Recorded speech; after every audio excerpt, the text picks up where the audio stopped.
नमस्कार विद्यार्थी मित्रांनो, स्वागत आहे आपल्या युट्यूब चॅनलवर ज्याचं नाव आहे BMS मराठी। तर आजच्या व्हिडिओमध्ये आपण पदार्थ विज्ञानचा नवा चॅप्टर सुरू करत आहोत ज्याचं नाव आहे परीक्षा प्रमाण। आता परीक्षा प्रमाण जाणून घ्यावा काय दिलं आहे या चॅप्टर मध्ये। आता सुरुवातीला परीक्षा म्हणजे काय आहे ते बघून घेऊया।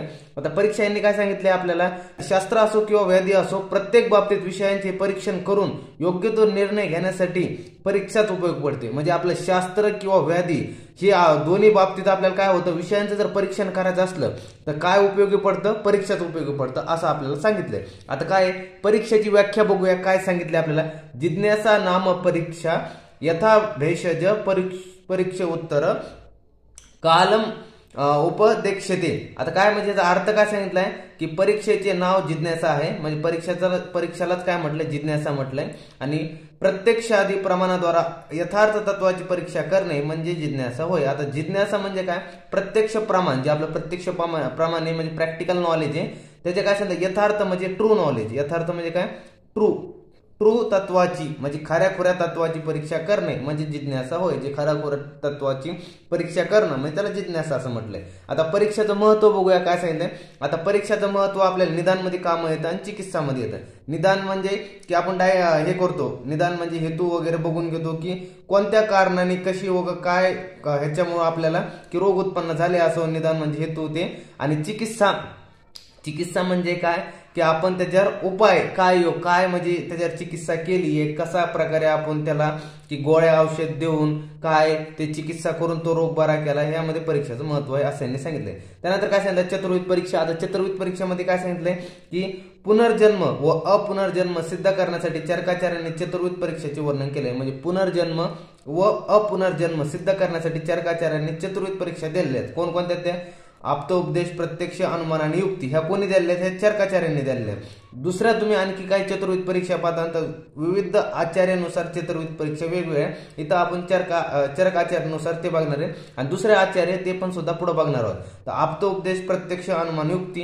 हे कोणी चतुर्विध परीक्षा काय दिलेली आहे, चरकाचार्यांनी दिलेली आहे। त्यानंतर काय सांगितलं, त्रिविध परीक्षा। आता त्रिविध परीक्षा कोणती आहे की आप्तोपदेश, प्रत्यक्ष आणि अनुमान हे जे ते त्रिविध परीक्षा आहे। आता द्विविध परीक्षा बघूया कोण सांगितली, द्विविध परीक्षा काय सांगितली, प्रत्यक्ष आणि अनुमान हे जे आहेत हे द्विविध परीक्षा आहे। त्यानंतर सांगितलं काय की प्रमाण म्हणजे काय, आता ह्याची निरुक्ती बघूया। प्रमाण शब्द कसा बनलाय, प्र प्लस मा प्लस न ह्या तीन शब्दांनी प्रमाण शब्द बनला। आता ह्यातला प्र जो आहे तो प्र म्हणजे उपसर्ग असतो, जो मा आहे तो म्हणजे धातू असतो आणि जो न आहे न म्हणजे काय, हा प्रत्यय असतो, जो न असतो तो प्रत्यय असतो।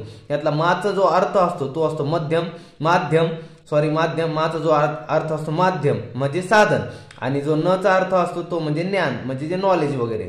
त्यानंतर काय सांगितलं आपण ते बघूया, प्रमाण। आता प्रमाणचं काय सांगितलंय निरुक्ती की ज्ञानाला प्रयुक्त करणारे साधन म्हणजे प्रमाण। जे ज्ञानाला प्रयुक्त करणारं साधन म्हणजे प्रमाण, ज्याद्वारे आपल्याला ज्ञान मिळतं असं साधन म्हणजे ते प्रमाण। आता पुढे बघूया कसं आहे ते की प्रमेयते अनेनैति प्रमाणम, हे त्याचा श्लोक आहे की ज्याच्याद्वारे यथार्थ अनुभव होतो त्याला प्रमाण म्हणतात। म्हणजे एक फॉर एक्झाम्पल सांगत जर गेलं की प्रमाण म्हणजे काय की आपल्याला, आता तुम्ही जे लेक्चर पाहताय हे आपले लेक्चर पाहताय, आता तुम्ही लेक्चर कशावर पाहताय, तुमच्या फोनवरती पाहताय। आता जे तुम्हाला नॉलेज मी जे देतोय, जे लेक्चर पाहताय तुम्हाला जे नॉलेज मिळतंय हे यथार्थ नॉलेज, यथार्थ अनुभव मिळतोय कशाद्वारे मिळतोय, तुमच्या फोनद्वारे आहे। तर ते फोन तुमचा काय झाला, हे झालं प्रमाण। आणि जे तुम्हाला नॉलेज यथार्थ अनुभव मिळतोय ते काय की ते तुम्हाला पुढे कळलं त्याला काय म्हणतात काय नाही, तर हे अगोदर जाणून घ्या तुमच्या फोनला। म्हणजे तुम्हाला ज्याद्वारे साधना यथार्थ अनुभव मिळतोय, कशामुळे मिळतोय ते साधन काय, साधन म्हणजे प्रमाण। समजलं। त्यानंतर आता पर्याय। आता पर्याय बघूया काय सांगितलंय की उपलब्धी, साधन, ज्ञान, परीक्षा, प्रमाण, करण आणि माध्यम हे प्रमाणचे पर्याय नाव आहे। हे एमसीक्यू खूप महत्वाचे, कारण की आपल्या युनिव्हर्सिटी एक्झाम मध्ये एमसीक्यू मध्ये विचारलं जातं की प्रमाणचा खालीलपैकी कोणता पर्याय आहे, तर उपलब्धी, साधन, ज्ञान, परीक्षा, प्रमाण, करण आणि माध्यम। त्यानंतर आता परिभाषा जाणून घेऊया की याची परिभाषा काय दिली आहे प्रमाणची, की प्रमेय हा कारणम, प्रमाणम हे तर्कदीपिकाचा श्लोक आहे। काय सांगितलं, प्रमाच्या कारणाला साधनाला प्रमाण म्हणतात। जे प्रमाचं कारण करणाला, प्रमाच्या साधनाला किंवा करणाला प्रमाण म्हणतात। आता प्रमा काय आहे ते पुढे जाणून घेऊया। आता काय प्रमा काय, प्रमेय काय, प्रमाण काय। आता प्रमाण तर पाहिलं आपण, प्रमाण म्हणजे साधन आहे ज्याद्वारे आपल्याला यथार्थ अनुभव मिळतो, ते साधन म्हणजे कोण, प्रमाण। आता प्रमेय काय, प्रमाता काय ते सगळं जाणून घ्या पुढं। आता ते बघूया काय सांगितलंय, आता काय सांगितलंय प्रमाणचं लक्षण ते आधी बघूया की प्रमाणचं लक्षण म्हणजे काय सांगितलंय की यथार्थ अनुभव प्रमा तत्साधनम च प्रमाणम, म्हणजे यथार्थ अनुभव म्हणजे ट्रू नॉलेज यथार्थ अनुभव ट्रू नॉलेज.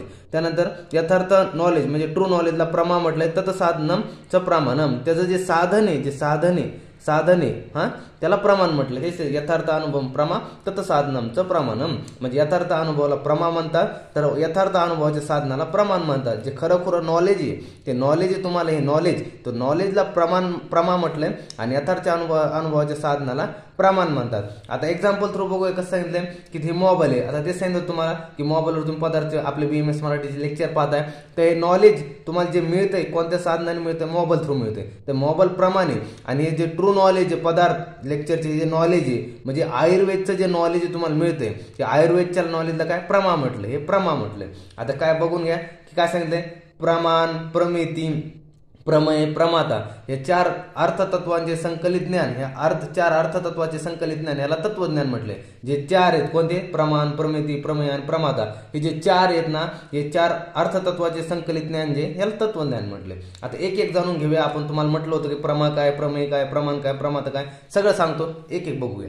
आता काय सांगितलं आता की पहिलं आपल्याला दिलंय की यथार्थ अनुभव प्रमाण. हे खूप IMP श्लोक आहे. MCQ मध्ये फिक्स विचारतात की यथार्थ अनुभव डॅश डॅश डॅश म्हणजे काय आहे, यथार्थ अनुभव काय डॅश डॅश डॅश वगैरे होते. तर ही श्लोक खूप महत्वाचे, तुम्हाला श्लोक आलेच पाहिजे की काय सांगितलं. आता बघून घेऊया. यथार्थ अनुभव प्रमा. यथार्थ अनुभव प्रमा म्हणजे काय, खरं जे नॉलेज आहे, यथार्थ नॉलेज आहे, खरं जे नॉलेज, यथार्थ मीन्स ट्रू, जे खरं नॉलेज आहे त्याला प्रमा म्हटलं. आता पुढे बघूया काय सांगितलंय.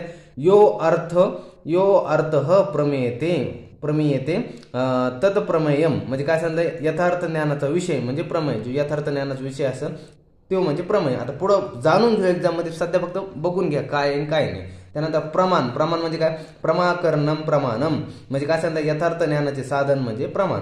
आता प्रमाता म्हणजे काय, आत्मज्ञ करणे म्हणजे याचं काय सांगता, ज्ञाता किंवा ज्ञान ग्रहण करणारा करता. जो ज्ञान ग्रहण करताय म्हणजे तुम्ही आहे, जे आणखी कोणी विद्यार्थी आपले जे ज्ञान ग्रहण करून आपल्या लेक्चर मधून जे ज्ञान मिळवत आहे त्याला प्रमाता म्हटलं. आता एक्झाम्पल थ्रू समजून घेऊया की प्रमेय, प्रमाण, प्रमाता काय. हे श्लोक तुम्हाला आले पाहिजे MCQ साठी. आता जाणून घेऊया की वर काय सांगितले. आता एक्झाम्पल बघा, मी मोबाईलवरून आयुर्वेदचे नाही का जे आयुर्वेदचे पदार्थचे लेक्चर करतोय. आता मी मोबाईलवरून जे आयुर्वेदचे पदार्थचे लेक्चर करतोय यातला मी जो आहे तो प्रमाता आहे. मी प्रमाता मीन्स करता. त्यानंतर मोबाईलवरून करतोय ना, मग मोबाईलवरून काय झालं, साधन आहे. साधनला आपण काय म्हटलं होतं, सुरुवातीला साधनला काय म्हटलं होतं, प्रमाण म्हटलं होतं. कशाचे, काय साधनाद्वारे आपल्याला जे ज्ञान मिळतं ते मोबाईलमुळे ज्ञान मिळतं म्हणजे ते प्रमाण आहे. आता आयुर्वेदचं काय आहे की आयुर्वेदचं नॉलेज आहे ना, खरं जे आयुर्वेदचं नॉलेज आहे आपल्याला मिळतंय ते जे नॉलेज आहे खरं ट्रू नॉलेज आहे, यथार्थ अनुभव आहे, तो काय यथार्थ ज्ञान आहे ते म्हणजे आयुर्वेद म्हणजे ते प्रमा आहे. आणि जे पदार्थ होते पदार्थचे आपण लेक्चर पाहतो होतो की यथार्थ ज्ञानाचा जो विषय होता म्हणजे खऱ्याखुरा ज्ञानाचा जो विषय आहे म्हणजे ज्या ज्ञानाचा विषय येतो खऱ्याखुरा ट्रू नॉलेजचा विषय होता तो म्हणजे पदार्थ. म्हणजे काय म्हणते की मी मोबाईलवरून जे आयुर्वेदचे पदार्थचे लेक्चर पाहत होतो त्यातला जो आयुर्वेद होता तो प्रमा होता, जे यथार्थ ज्ञान होतं. ते यथार्थ ज्ञानाचा विषय कोण आहे, पदार्थ. बरोबर आहे, त्याला प्रमेय म्हटलंय. आणि ज्या साधनाने आपल्याला जे ज्ञान मिळतंय ते म्हणजे प्रमाण म्हणजे मोबाईल. आणि जो करता करतोय तो कोण आहे, प्रमाता म्हणजे मी. हे अशा प्रकारे हे पूर्ण तुम्हाला प्रमेय, प्रमाण, प्रमाता समजलं की नाही आपल्या कॉमेंट सेक्शन मध्ये नक्की सांगा. आणि जर व्हिडिओ आवडला असेल तर नक्की कॉमेंट मध्ये सांगा काय आहे कसं आहे. आता आपण पुढे पाहतोय बुद्धी. आता बुद्धीचं काय पाहतोय जाणून घ्यावं. बुद्धी म्हणजे काय, आता बुद्धीचे काय दिले, पर्याय दिले. बुद्धीचे काय पर्याय दिले की फिक्स MCQ असतो म्हणजे असतो ह्याचे बुद्धी वगैरे की ह्याची बुद्धीचे पर्याय काय असे जरी MCQ बऱ्याच वेळेस पडलेले एक्झाम मध्ये मागे. पण काय सांगितलं, बुद्धी, उपलब्धी आणि ज्ञान ह्याला काय सांगितलं, बुद्धीचे पर्याय. आता काय सांगितलं, व्याख्या काय सांगितलं बुद्धीची ते जाऊन घ्या. सर्व व्यवहार हेतुर्गुणो बुद्धिर्ज्ञानम म्हणजे काय, सर्व व्यवहार हेतुर्गुणो बुद्धिर्ज्ञानम म्हणजे काय सांगितलं, सर्व प्रकारच्या व्यवहाराचे ज्ञान ज्या हेतूने होते त्याला बुद्धी म्हणतात. म्हणजे आपल्या सर्व प्रकारचे जे व्यवहाराचे ज्ञान आहे, व्यवहाराचे ज्ञान ज्या हेतूने होते म्हणजे हा हेतू आहे कोणत्या, ज्या हेतूने होते त्याला बुद्धी म्हणतात. म्हणजे आपल्या व्यवहारात दैनंदिन जीवनामध्ये आपल्याला काय व्यवहार होतो त्याचे जे आपल्याला ज्ञान होते कोणत्या हेतूने होते आपल्याला ज्ञान बुद्धीने होते त्यामुळे त्याला बुद्धी म्हणतात असं यांनी सांगितलंय.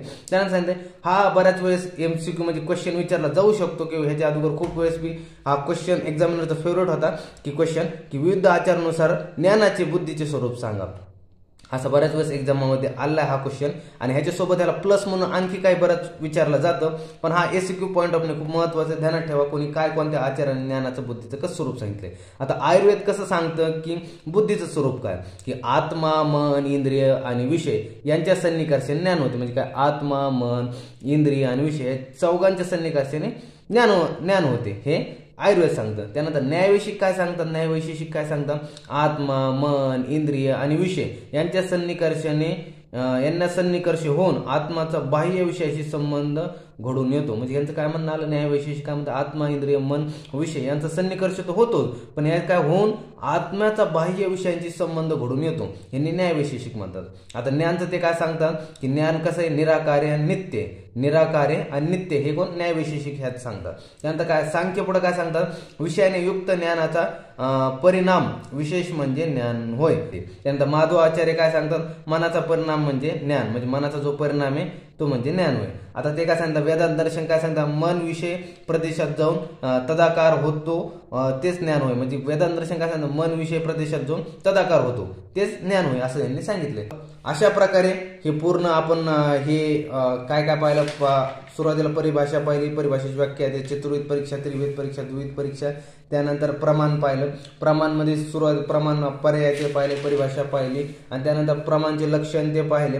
आणि आपण एक सिंपल एक्झाम थ्रू की पाहिलं की मी मोबाईलवरून आयुर्वेद पदार्थचे लेक्चर करतो, तर ह्यातले तर आयुर्वेद काय होतं, हे आयुर्वेद नाही का, हे प्रमा होतं. त्यानंतर आयुर्वेद हा हे प्रमा होतं आणि पदार्थ होतं ते यथार्थ ज्ञानाचा विषय म्हणजे प्रमेय होता, मोबाईल हे साधन होते प्रमाण होतं आणि मी प्रमाता म्हणजे करता जो होता प्रमाता. आता आपण इथं बुद्धीच फक्त पर्याय आणि व्याख्यान तेच पाहिलेली आहे. तर आता पुढच्या लेक्चरमध्ये बुद्धीचे भेद आणि ते पाहिजेत आपल्याला. तर हा पार्ट 1च असणार आहे कारण वेळ खूप कमी होता व्हिडिओ बनवण्यासाठी. लवकरच पार्ट 2 पण आणि मिळून जाईल सगळे आपल्या आयुर्वेदचे लेक्चर्सवरती, सगळे लेक्चर तुम्हाला चॅनलवरती मिळेल. जर व्हिडिओ आवडला असेल तर चॅनल लाईक, शेअर, सबस्क्राईब करा आणि तुमच्या मित्रमैत्रिणींसोबत जास्तीत जास्त शेअर करा जेणेकरून त्यांचा पण फायदा होईल. तर चालतंय, भेटू नवीन व्हिडिओमध्ये. तोपर्यंत धन्यवाद.